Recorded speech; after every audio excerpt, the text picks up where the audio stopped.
Everybody out there, you're tuned in to 91.8 The Fan. You're in my corner, and I have a magical guest in the corner today. Would you like to introduce yourself to the masses? How about Moon Prison Power? Oh, Something like I that. love Hi, it. I'm Terri Hawks, aka Sailor Moon, sometimes. It's very nice to have you on the show. This was a really interesting thing to look forward to for me personally because I've been doing this for about 3 years now. And my mom, who's watched me be into anime since I was like 5, she's not really interested in the people I talk to or anything like that. But it was hilarious because I was like, Mom, guess who I'm talking to today? And she's like, who? And I'm like, talking to Sailor Moon. She's like, oh, I'd love to talk to her and tell her how much you love that show. It's like the Oh, that's first so sweet. time she was ever really interested. That's really nice. That's sweet. So this is something you watched as a child then? Yes, I would like to call it my gateway anime. That's great. So how did it affect you? How do you think it molded your interest in anime or in empowered girls? Well, I think as a young child, for me, I took a lot of the life lessons, like some of the speeches, were really like, oh, that's really cool. I should take that to heart, or I should do this or that. And it made me have more of a positive outlook. And I think it just fed into other anime naturally. I don't really think it directed me to any other shows specifically, but I pulled a lot of the life lessons from it and hoped that other anime would do that as well. Oh, that's great. That's so nice to hear. But before we get too much into the Sailor Moon stuff, I kind of want to take a time machine with you, if you don't mind. We Let's can go for it. Awesome. We can take either the phone booth, the DeLorean, or just a normal time machine. But I was wondering what initially got you interested in acting. Oh my goodness. Well, we're going a ways back, but I lived in the States as a child. My father was studying at Colorado State University, getting a PhD there, and they had a wonderful community theater group there. I guess it was called Helen Mary Green Theater Singers. That's a long time ago, but my mother was an actor with them and invited me to try out for a play with her one day, and I did, and my first role was that of a little boy in the play that my mother was in, and from then on I did it for fun, and I returned to Canada, to Calgary, where I grew up, and I sang and danced with the young Canadians of the Calgary Stampede for about 8 years with a scholarship, which was wonderful because I probably wouldn't have had the opportunity otherwise. And then when I finished my first degree at university, I was offered a professional acting job at the Citadel Theater in Edmonton, playing Norma Jean in a musical about Marilyn Monroe. A job that I took, and it was a great experience. And at that point, I decided to pursue acting professionally, followed by writing and directing. Now, at the time, I know that it was a little bit different. So, did you kind of just hit the ground running and you sent like your headshot everywhere, or did you get an agent? What did you do next? Oh my gosh. Well, I didn't know anything about the business of theater. I knew a fair amount about the craft of theater. So the business of theater is quite different from the craft. I honed my skills and a little bit of my business acumen in Alberta, where I grew up, and then I moved to Toronto, wanting to expand beyond theater and working in film and television. So it was in Toronto that I secured an agent and learned what a headshot was and things like that. However, I waitressed for a few years until I got my footing and was able to support myself professionally, and feel very fortunate that I was able to do so. And so, how did you get into animation from there? It was a smaller community then, so we're talking a couple of decades ago now, and there wasn't as much being done. I think Care Bears was probably my first job. But before that, I did radio drama with the CBC, the Canadian Broadcasting Corporation, which was a wonderful training ground, wonderful medium for storytelling. It's being threatened somewhat by federal cutbacks right now, but it's just a great way to learn how to tell story through voice and sound effects without visual supplements. And that was the training ground which led me to animation. And now, obviously, going a little bit back to anime, was Sailor Moon your first voiceover gig, or did you have something before that? Oh, I had many jobs before that. Sailor Moon was one of many, but it was one that certainly captured the zeitgeist of the moment and the imagination of tweens, maybe, and youth, and girls looking for some kind of role model or some figure of empowerment, I think. So before that, I did shows like Care Bears and I think something called Herself the Elf and a multitude of shows, Quads, Beverly Hills Teens, in the animation world. And then I also did theater, film, and television on camera, of course. Now, was dubbing particularly hard for you? I mean, you took a lot of song and dance, as you said, so I would assume that you got the rhythm down pretty quickly. Yeah, you seem to understand the process for sure, Jackie. Uh, to do original animation, it's somewhat different than the dubbing. So the original animation, in a sense, is easier because you're given the script, you go into a sound studio, and as an actor, you're given license to create a character to a certain extent based on perhaps one drawing that the director and the producers have approved for this particular character. And you lay down the voice work on tape or now on digital, and they take it away, and the animators, the illustrators, draw the character to match her voice. So it's quite fun. It gives you a lot of latitude to create a character. Dubbing is challenging in a different way. You have the visual already. Other people, in this instance, in the Sailor Moon instance, actors in Japan have created the voice, and therefore the visual has been created to match that voice. So it's very different, especially when you're translating from one language to another. So the mouth of the character, the animated character, will open and close at certain moments, and the translation and then the interpretation of that translation on the part of the actor and the director will have to match that visual of the mouth opening and closing as much as possible. So to facilitate that, they use something called a rhythmo band. So in the studio, you're not just looking at the director through a glass. This time you're looking at a film image of the show that you're dubbing, and then underneath that image is the text of the script, and it's kind of elongated or truncated to match the speed with which you need to say those words, with the hopes that it will match the vocal movement of the character on the screen. And sometimes it's accurate, sometimes it's not accurate, and it moves along at quite a clip. So it's, as you say, there's a certain rhythm. It's quite musical. So I would say absolutely my musical theater training, my singing and dancing helped play a part in my ability to work in the dubbing world in that way. Well, and see, that's kind of a lot different now because now we have Pro Tools, and it's like you can kind of shrink things and fit them into places. So I Yes. assume it would be harder back in the day. Yeah, absolutely. Things are improving every year. So those were the circumstances we worked with about a decade ago when we were doing Sailor Moon for sure. Now, obviously, Sailor Moon has this huge following, and I have to wonder when it initially came out and got as big as it was, did anyone on the staff really expect it? I don't think so. Certainly as an actor, and I was also fortunate to co-direct some of the episodes with Roland Parliament, the main director at that time. We just knew it was something we really cared about. We were passionate about. We poured a lot into it, and we hoped that it would appeal to young people and send some positive messages. But nobody really anticipated the reaction that we ended up with, and I imagine it was even slightly different in Canada than the States.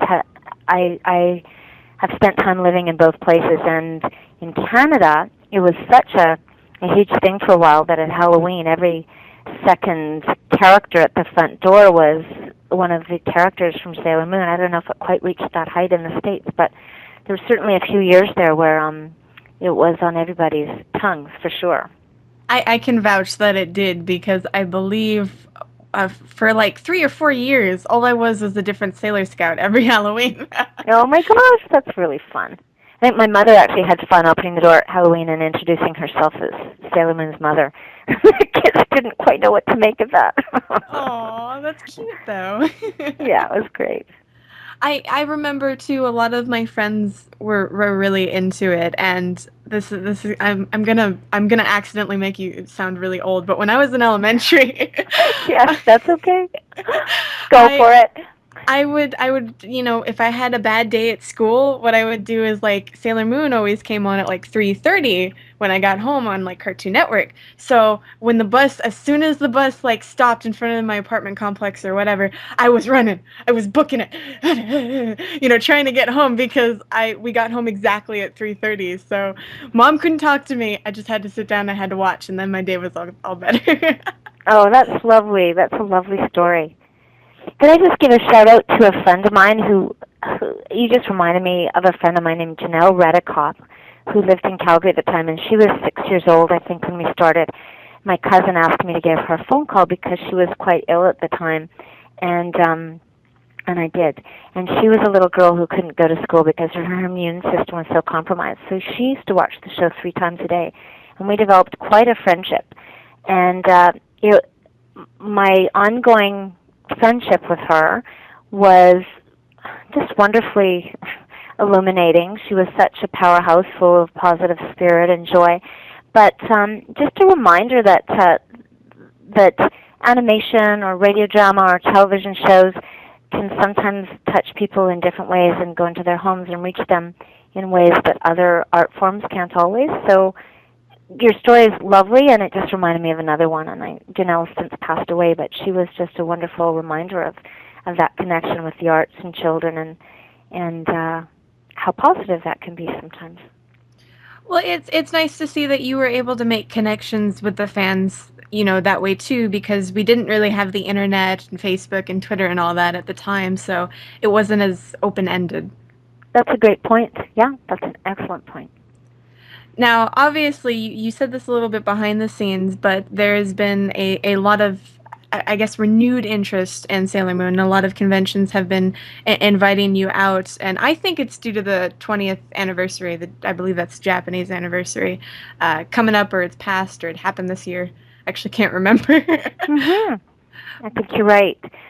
Yes, we started dubbing in English, I'm guessing close to 15 years ago, so it's not quite 20 years, but yes, there's been a flurry of activity around this, it seems. So I received a number of invitations to appear at conferences across North America this year.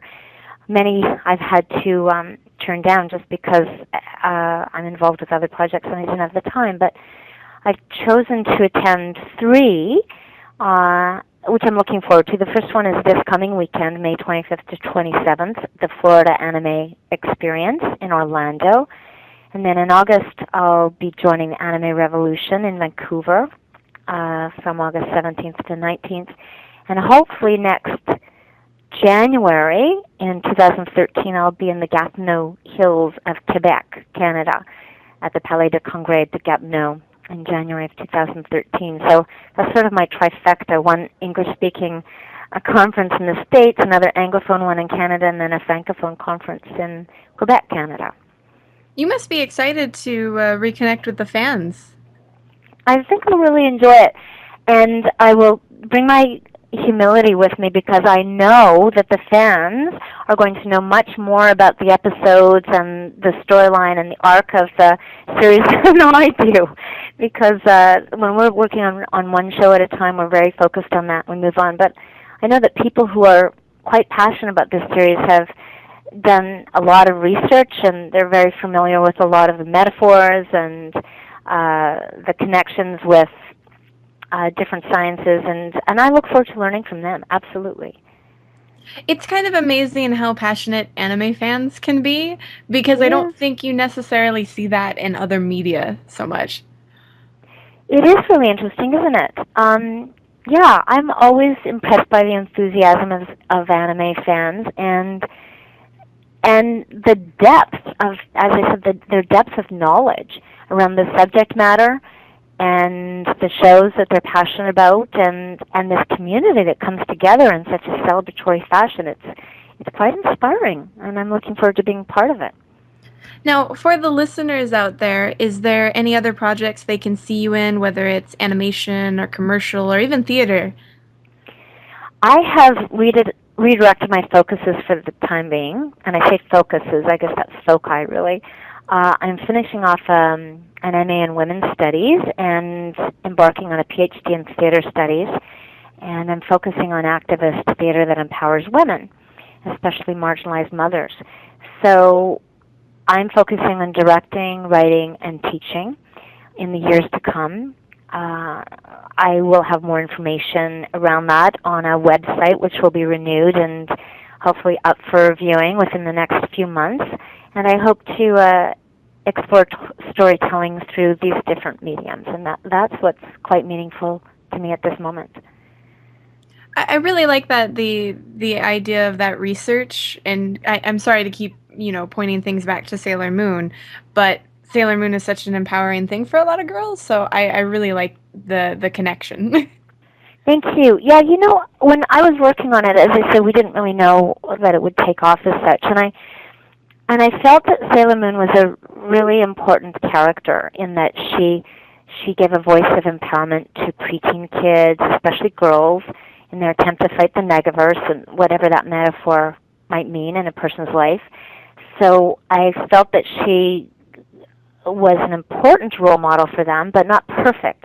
So even though she had foibles and insecurities, she ultimately still triumphed over evil and became more secure in herself as the series went on. So I was always hopeful that she might provide a lesson to youth to strive to be conscientious, to speak up for what one believed in while maintaining humor, humility, and accepting one's imperfections.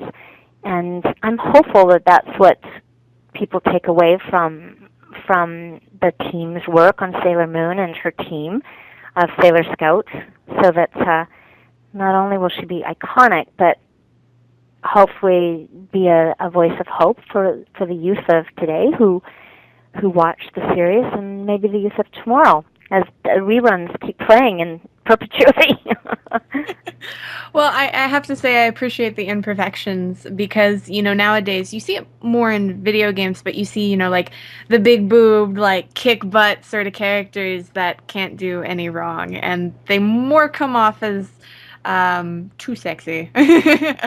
Yeah, I think I had also I I understood that the Japanese version was a little more sexualized and violent than the North American version, so they had edited it for a North American audience, and I really excuse me, I really appreciated that. I thought that was more age appropriate.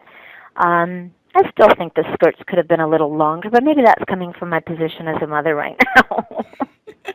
Well, I can understand that. I mean, I think as little kids, we don't really think about that. We just think, oh, that's a cool outfit. Yeah, We're yeah. not necessarily thinking that we're seeing, I guess, panty shots because to us, they were leotards. That's right. That's right.